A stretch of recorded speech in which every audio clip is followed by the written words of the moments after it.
এই ভিডিওর মুখ্য বিষয়, সেটা হচ্ছে ট্রান্সপারেন্ট ভাইজর কেন নাইট রাইডের জন্য ভালো না, আর ভিজিবিলিটি যে একটু কমে যাবে এটার একটা সলিউশন আছে। আর বাংলাদেশের আরেকটা খুবই খারাপ কালচার, সেটা হচ্ছে হাই বিম অন করে চালানো। বাংলাদেশে সাধারণত যেই সব ভাইজর পাওয়া যায় এই টাইপগুলো নিয়ে কি আলোচনা করব।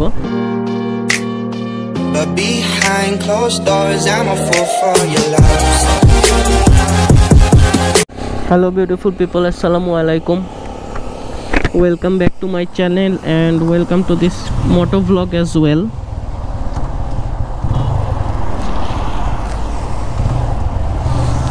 তো চলেন শুরু করি। তো আজকে আমরা কথা বলবো বাইকের ভাইজন নিয়ে। তো টাইটেলে যেহেতু দেখছেন আপনারা বুঝতেই পারছেন আজকে আমি বলবো যেই বিষয়টা নিয়ে, সেটা হচ্ছে কেন আমি নাইট রাইডে ট্রান্সপারেন্ট ভাইজর ইউজ করা বাদ দিছি। নাইট রাইডে সাধারণত মানুষ ট্রান্সপারেন্ট ভাইজরই সাপোর্ট করে। আমি হয়তো বা একটু উল্টো কথা বলতেছি। হ্যাঁ, এই যে দেখেন আমি এখন ব্ল্যাক ভাইজর পরে রাইড করতেছি এবং এই ব্ল্যাক ভাইজরটা আমি নাইট রাইডেও ইউজ করি। তো এইটা কেন ইউজ করি, কী কারণে ইউজ করি, আমার কি এক্সপিরিয়েন্স থেকে আমি এই সিদ্ধান্তে আসলাম, এইগুলো আজকে আমি এক্সপ্লেইন করব। তো যারা নাইট রাইড করেন রেগুলার তাদের জন্য এই ভিডিওটা অনেক হেল্পফুল হবে বলে আমি মনে করি। ও মাই গড, প্লিজ। হ্যালো মামা। মামা তো আমার কাটকাইলো না, যাই হোক। আচ্ছা, আমরা কোথায় যেন ছিলাম? ভাইজরে।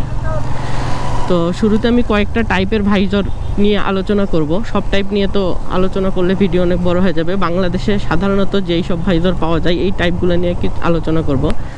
তো শুরুতে আমি কথা বলবো ব্ল্যাক ভাইজর নিয়ে।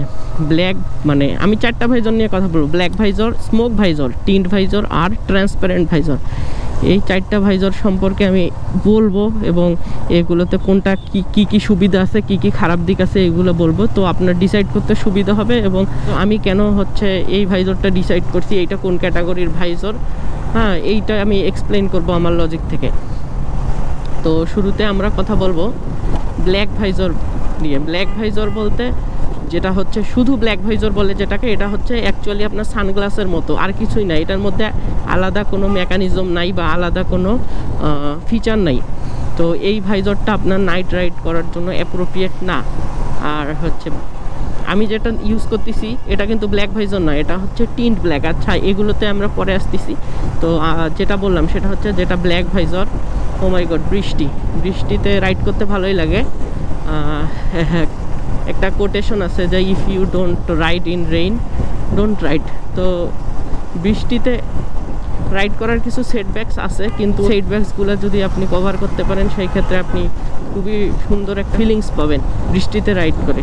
হ্যাঁ, এটা আপনি অন্য কোথাও কোনোভাবেই পাবেন না। এটা একটা মানে মেডিটেশনের মতো কাজ করে। আমার জন্য কাজ করে, সবার জন্য করবে কিনা জানি না, যাই হোক। তো আমরা ব্ল্যাক ভাইজর নিয়ে কথা বলে ফেলছি যে ব্ল্যাক ভাইজর হচ্ছে রাতে রাইড করার জন্য অ্যাপ্রোপ্রিয়েট না। এরপরে আমি যেটা নিয়ে কথা বলবো সেটা হচ্ছে টিন্ট ভাইজর। টিন্ট ভাইজর সাধারণত বাংলাদেশে দুই ধরনের টিন্ট পাওয়া যায়, একটা হচ্ছে ইয়েলো টিন্ট, একটা হচ্ছে ব্ল্যাক টিন্ট। তো ব্ল্যাক টিন্ট ভাইজর দেখতে অনেকটা ব্ল্যাক ভাইজরের মতোই, তো খালি চোখে দেখলে আপনারা পার্থক্য বুঝতে পারবেন না। কিন্তু অ্যাকচুয়ালি ব্ল্যাক টিন্ট ভাইজর হচ্ছে একটা ট্রান্সপারেন্টের ভাইজরের উপরে ব্ল্যাক কালারের টিন্ট দেওয়া, এবং টিন্ট অনেক রকম হয়, মানে অনেক ইন্টেন্সিটির টিন্ট হয়। কিন্তু সাধারণত বাংলাদেশে যে বাইকের জন্য যে ভাইজরগুলো পাওয়া যায় এগুলো এক ধরনের টিন্টই হয়। তো মানে ইন্টেন্সিটির দিক থেকে এক ধরনের টিন্টই হয়, সেটা হচ্ছে লাইট টিন্ট। আর যেগুলো ডার্ক টিন্ট ব্ল্যাক ভাইজর সাধারণত বাংলাদেশে পাওয়া যায় না। বাংলাদেশে যেগুলো পাওয়া যায় ডার্ক ব্ল্যাক ভাইজর ওইগুলো হচ্ছে কোনো টিন্টই না।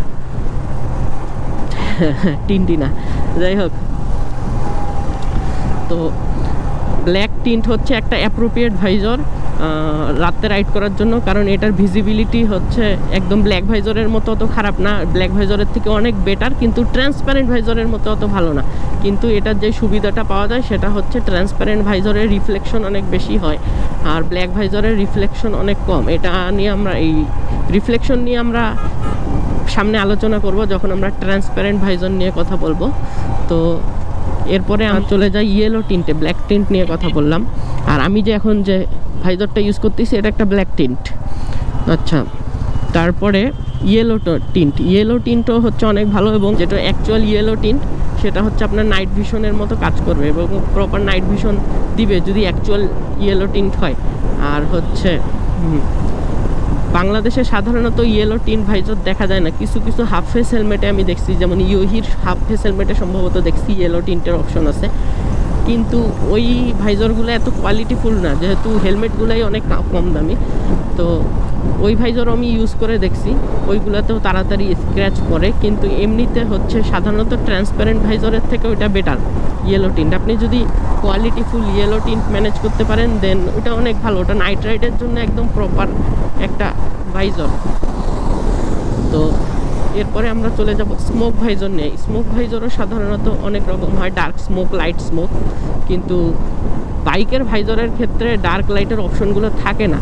সাধারণত বিভিন্ন ব্র্যান্ডের ভিত্তিতে হচ্ছে এই ইন্টেন্সিটিটা কম বেশি হয়। যেমন ধরেন বিল মোলার যে হচ্ছে ভাইজরগুলো থাকে স্মোক ভাইজর, এগুলো সাধারণত একটু লাইট স্মোক হয়, এক্সরেরগুলো একটু লাইট স্মোক হয়। আবার হচ্ছে বিভিন্ন ব্র্যান্ড আছে, যেমন ইয়োহির স্মোক ভাইজরগুলো সাধারণত একটু ডার্ক স্মোক হয়। তো যেই ডার্ক স্মোক ভাইজরগুলো হচ্ছে অ্যাপ্রোপ্রিয়েট না নাইট রাইড করার জন্য, কারণ ভিজিবিলিটি অনেক কম। যেগুলো লাইট স্মোক সেগুলো রাতে রাইড করার জন্য অ্যাপ্রোপ্রিয়েট। তো স্মোক আবার হচ্ছে অনেক রকম হয়, একটা হচ্ছে ব্ল্যাক স্মোক আর টিন্ট ব্ল্যাক, এই দুইটা আপনাদেরকে অলমোস্ট সেম টাইপের আউটপুট দেবে, ভিজিবিলিটি মোটামুটি ভালো পাবেন, আবার হচ্ছে রিফ্লেকশন কম থাকবে। এই জন্য আমি সাজেস্ট করব যে আপনারা চেষ্টা করবেন ব্ল্যাক স্মোক অথবা ব্ল্যাক টিন্ট, এই দুইটা ভাইজর ইউজ করতে নাইট রাইডের জন্য। হ্যাঁ, আর যেগুলো কালারফুল স্মোক ভাইজর আছে এইগুলো হচ্ছে ব্র্যান্ড ভেদে বিভিন্ন পার্থক্য হয়। তো ব্র্যান্ড ভেদে এগুলোর ইন্টেন্সিটি ডিফারেন্স হয়, এটা হচ্ছে। তো আমি আগে থেকে বলতে পারতেছি না যে আপনি কালারফুল স্মোক ভাইজর ইউজ করেন। বিভিন্ন ব্র্যান্ডের কালারফুল স্মোক ভাইজর আছে যেগুলো নাইট রাইড করার জন্য অ্যাপ্রোপ্রিয়েট। আবার কিছু ব্র্যান্ডের smoke visor, colourful smoke visor আছে যেগুলো নাইট রাইড করার জন্য অ্যাপ্রোপ্রিয়েট না। এই রাস্তাটা খুবই প্যাথেটিক অবস্থা, পুরো রাস্তা ভালো, এই ডিওএইচএস এ ঢোকার আগে এই জায়গাটা খুবই প্যাথেটিক। এইটা যে কত বছরে ঠিক হবে জানি না, এই জায়গাটা খুব কষ্ট করে যাইতে হয়, আর বৃষ্টির দিন তো আরও প্যাথেটিক অবস্থা হয়ে যায়। যাই হোক, আমরা আমাদের টপিকে ফিরে আসি, ভাইজরটা উঠায় দিই। পিন লকটা লাগানো নাই তাই অসুবিধা হয়ে যাচ্ছে। যাই হোক, তো আমরা সবগুলো নিয়ে কথা বলে ফেলছি, আমাদের শুধু এখন ট্রান্সপারেন্ট ভাইজর নিয়ে কথা বলা বাকি আছে, যেটা সবচেয়ে বেশি ইম্পর্টেন্ট এবং যেটা হচ্ছে এই ভিডিওর মুখ্য বিষয়, সেটা হচ্ছে ট্রান্সপারেন্ট ভাইজর কেন নাইট রাইডের জন্য ভালো না। তো ট্রান্সপারেন্ট ভাইজরের ক্ষেত্রে মেইন যে সমস্যা সেটা হচ্ছে রিফ্লেকশন। ট্রান্সপারেন্ট ভাইজরের রিফ্লেকশন সবচেয়ে বেশি হয়। তো যেহেতু বাংলাদেশের বেশিরভাগ রাস্তা হচ্ছে সেম লেনে চলে, অর্থাৎ একই লেনে হচ্ছে গাড়ি যায়, আবার অপোজিট লেনের গাড়িগুলোও আসে সেম লেনে। তো এই ক্ষেত্রে হয় সেটা হচ্ছে অপোজিট লেনের যে ফোর হুইলাররা কিন্তু ফগ লাইট ইউজ করে।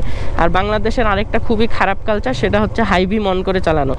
তো এই কারণে যখন হচ্ছে আপনার অপোজিট পাশের কোনো ভেহিকেল হাই বিম অন করে আসবে, এটা আপনার ভিজিবিলিটির মাইরে বাপ করে দেবে, আপনি কিচ্ছু দেখতে পারবেন না কয়েক সেকেন্ডের জন্য যখন আপনি ট্রান্সপারেন্ট ভাইজরে থাকবেন। আর ট্রান্সপারেন্ট ভাইজরে যখন স্ক্র্যাচ পড়ে, সাধারণত হেলমেট রেগুলার ইউজ করলে স্ক্র্যাচ পড়বেই, আর হচ্ছে যত স্ক্র্যাচ পড়তে থাকে তত রিফ্লেকশনের পরিমাণ বাড়তেই থাকে। কিন্তু আপনি যখন একটা টিন্ট বা স্মোক ভাইজর ইউজ করবেন, ব্ল্যাক টিন্ট ভাইজরের ক্ষেত্রে হচ্ছে আপনার যে স্ক্র্যাচ পড়বে, এই স্ক্র্যাচের কারণে আপনার হচ্ছে ভিজিবিলিটি কমবে না, খুবই কম, মানে রিফ্লেকশন আসে না বললেই চলে। কিন্তু ট্রান্সপারেন্ট ভাইজরে প্রচুর রিফ্লেকশন। আর হচ্ছে যেটা হচ্ছে স্মোক ভাইজর, স্মোক কালারফুলগুলোয় যেমন সিলভার কালারে হচ্ছে থাকে, অনেক রিফ্লেকশন থাকে, যদি স্ক্র্যাচ পড়ে স্ক্র্যাচগুলো থেকে রিফ্লেকশন আসে। তো এই একমাত্র কারণে আমি ট্রান্সপারেন্ট ভাইজর ইউজ করা বাদ দিছি, কারণ আমি প্রচুর হাইওয়েতে চলাচল করি। আমি একবার ওটা 1.5 বছর হয়ে গেছে মেবি, আমি হচ্ছে ট্রান্সপারেন্ট ভাইজর পরে একটা অ্যাক্সিডেন্ট করছি বগুড়াতে, এবং ওইটার মেইন সমস্যা ছিল, যেই কারণে অ্যাক্সিডেন্টটা হয়েছে সেটা হচ্ছে যে আমি কিছু দেখতেই পারি নাই, সামনে থেকে একটা ট্রাক আসতেছিল হাই বিম মেরে, এবং ওইটা যখন আমার কাছাকাছি আসছে, আমি ডিভাইডারের কাছাকাছি ছিলাম আর আমি কিছু দেখতেই পারি নাই যে সামনে কি আছে, আমি সোজা গিয়ে ডিভাইডারে হিট করছি। এবং ওই অ্যাক্সিডেন্টটার পর থেকে ও মাই গড, কি প্যাথেটিক অবস্থায় পড়ে গেলাম।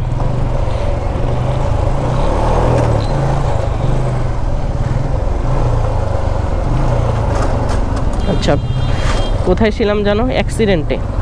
তো আমি কিছু দেখতেই পারিনি, সোজা গিয়ে ডিভাইডারে হিট করছি। এবং ওই অ্যাক্সিডেন্টটার পর থেকে আমি হচ্ছে অনেক সব রকম ভাইজার ট্রাই করা শুরু করছি, যে হচ্ছে কোন ভাইজার অ্যাপ্রোপ্রিয়েট এটা জানার জন্য এবং বোঝার জন্য। হ্যাঁ, তবে আমি এখন পর্যন্ত যত ভাইজার ইউজ করছি, হ্যাঁ, দামি ভাইজার, কম দামি ভাইজার, তো এমন কোনো ভাইজার নাই যেটাতে একদম একটুও রিফ্লেক্ট হবে না। সব ভাইজারে কম বেশি রিফ্লেকশন হবে, বাট এখন যেটাতে সবচেয়ে কম রিফ্লেক্ট হয় ওটাই আমার জন্য অ্যাপ্রোপ্রিয়েট। কারণ ভিজিবিলিটি একটু কম হইলে কি হবে, আপনি ভাঙ্গায় পড়বেন বা স্পিড ব্রেকারে হিট করতে পারেন যদি না দেখেন।